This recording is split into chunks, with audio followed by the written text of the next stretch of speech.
आज है आपका 6 जनवरी 2025 है और रेलवे टेक्नीशियन ग्रेड 3 का आंसर की सुबह में 9 बजे जारी किया गया। कितने मार्क्स आपके बने हैं, मेरा कितना मार्क्स बना है मैं आपको बताऊंगा, लेकिन उससे पहले कुछ बातों को जानना ज़रूरी है। किसी का मार्क्स ज़्यादा आएंगे, किसी मार्क्स कम आएंगे, चाहे वो मार्क्स ज़्यादा आए चाहे कम आए, अभी आपको तैयारी करते रहनी है।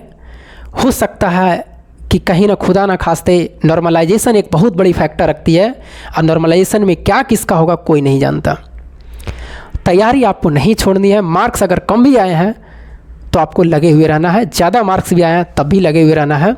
और जो भी आपका आंसर की अभी आए हैं उसमें देखिए कि आपका जो प्रश्न पूछा गया है, चाहे वो मैथ का हो, रीजनिंग का हो, साइंस का हो, जीके का हो, करेंट अफेयर्स का हो, उसको आप 2-3-4 बार देखिए अपने रूम में बंद होकर के कि हमें कहाँ गलतियाँ हो रही है। अगर आप उसको 2-3-4 बार देखिएगा तो आपको आने वाले दिनों पे जो भी एग्ज़ाम होगा उसमें और आपको इम्प्रूवमेंट मिलेगा। लेकिन कितना बच्चे आंसर की देखें और बस छोड़ दें कि मेरा इतना मार्क्स बना है गिन के। आप उस चीज़ों को एनालिसिस कीजिए कि मेरा यहाँ पर गलती क्यों हो गया, चाहे मैथ हो चाहे साइंस हो, और आपको पता चलेगा कि जहाँ से कन्फ्यूजिंग प्रश्न होते हैं, चाहे वो केमिस्ट्री की बात हो, साइंस की बात हो, वहाँ से प्रश्न आपको लिख करके कॉपी में रखना है अभी से ही, जो आप आगे रेलवे ग्रुप डी आने वाली है, क्योंकि वही एक लास्ट दरवाज़ा आपको भी बच रहे हैं।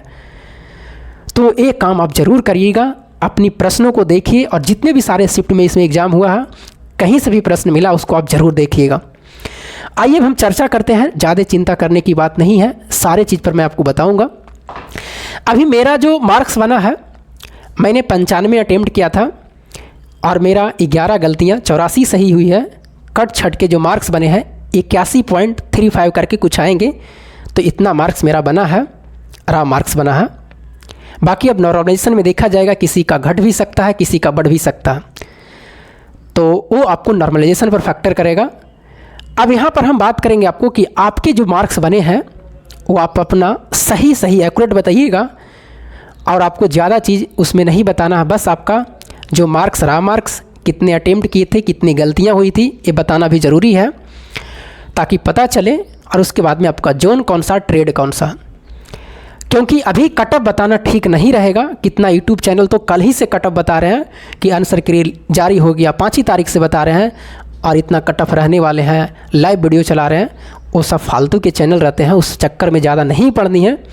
जहाँ जो ऑथेंटिक चैनल है बस उस पर आपको ध्यान रखना है कि ये बताते हैं लेट से, कोई भी चैनल, जैसे मेरा ही नहीं, जो भी चैनल से बताते हैं सहयोग जहाँ से आपको मिलते हैं उसको आपको उस पर विश्वास करना है कि नहीं ये ऑथेंटिक बताते हैं। टाइम लगता है लेकिन ऑथेंटिक चीज़ें रहती है।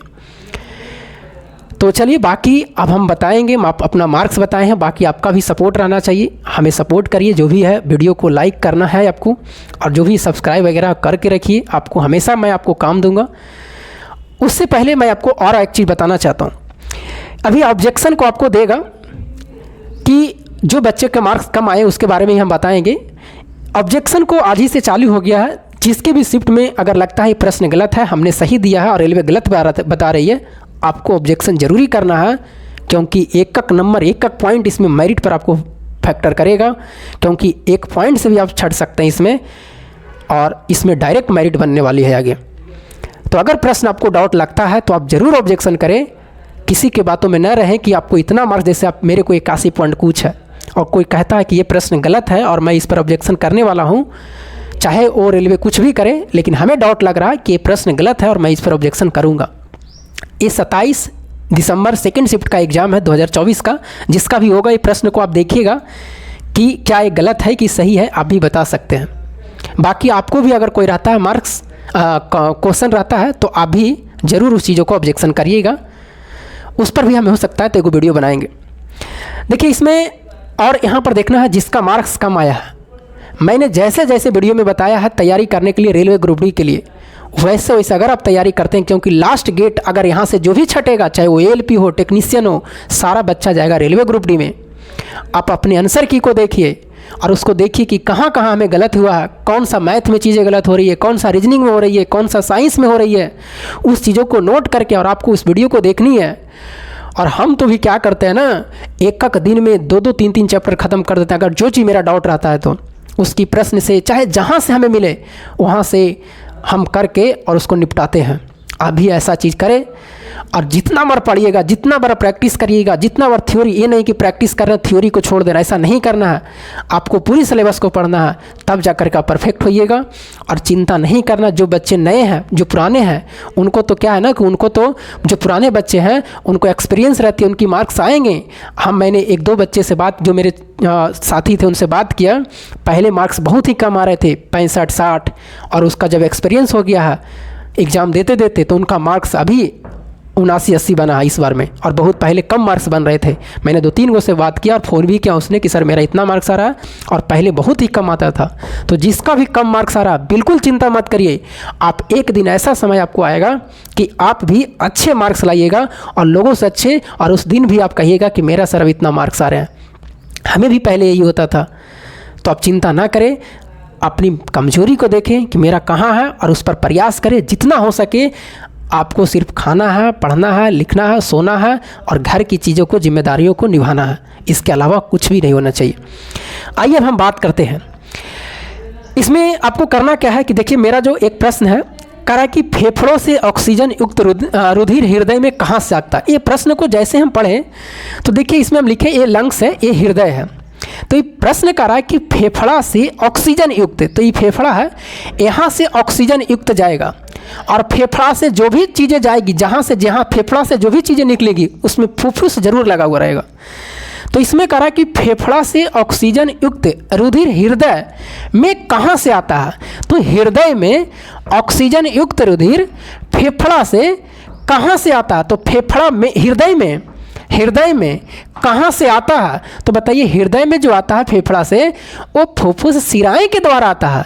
लेकिन अगर यहाँ पर लिखा हुआ रहता ना इधर में, ये हृदय से कहाँ जाता है, हृदय से कहाँ जाता है, तो रेलवे जो आंसर दिया है वो बाया अलिंद दिया है, तब ये आंसर सही होता है। ये रेलवे ने आंसर दिया है, लेकिन ये लिखा हुआ हृदय में कहाँ से आता है। तो हृदय और फेफड़ा के बीच में कौन है, फुफ्फुस शिराएं हैं। तो इसका आंसर फुफ्फुस शिराएं होना चाहिए मेरे हिसाब से। बाकी देखते हैं कि कौन है, इसका यूट्यूब पर कौन क्या बताते हैं, उसके बारे में देखेंगे, उसके बाद में ऑब्जेक्शन करेंगे। अगर कोई नहीं भी बताएगा तब भी मैं इस पर ऑब्जेक्शन करूँगा, क्योंकि लैंग्वेज में थोड़ा सा ट्विस्ट है। अगर गलत हो गया तो 50 रुपये डूब जाएगा, उसमें क्या है। तो ये मेरे डाउट से लग रहा है मेरा एक प्रश्न इसमें शिफ्ट में कि ये गलत है, क्योंकि लैंग्वेज में थोड़ा सा अगर लास्ट में हम देखें, और यहाँ से क्या आपको पता चल रहा है कि जिसकी ज़्यादा गलतियाँ होती है ना एग्ज़ाम में, इसका मतलब है कि वो लैंग्वेज पे ध्यान नहीं देते होंगे पढ़ने वक्त में, और जैसे ही एग्ज़ाम चालू होता होगा उसके सामने तो बस स्पीड देखते होंगे कि हमको स्पीड से नहीं, पहले आराम से देखिए। जो आपके सामने प्रश्न आए ना एग्ज़ाम देते हैं तो धीरे धीरे स्पीड बढ़ते चला जाता। पहले ही से आप स्पीड धर लीजिएगा दम 120 के स्पीड में, तो प्रश्न गलत होते चल जाएंगे। सारे चीज़ों पर फैक्टर करते हैं एग्ज़ाम, लेकिन एक्सपीरियंस हम फिर बार बार बोल रहे हैं आपको। जो बच्चे नए हैं, 20 वर्ष एज है, 22 वर्ष एज है, आप बिल्कुल चिंता मत करिए, आपका आगे एक्सपीरियंस बढ़ जाएंगे। लेकिन जिसका एज अगर देखिएगा 26-27 साल हो रहा होगा तो उसका एक्सपीरियंस बहुत होगा, अच्छे मार्क्स ला रहे होंगे हर एक एग्ज़ाम में।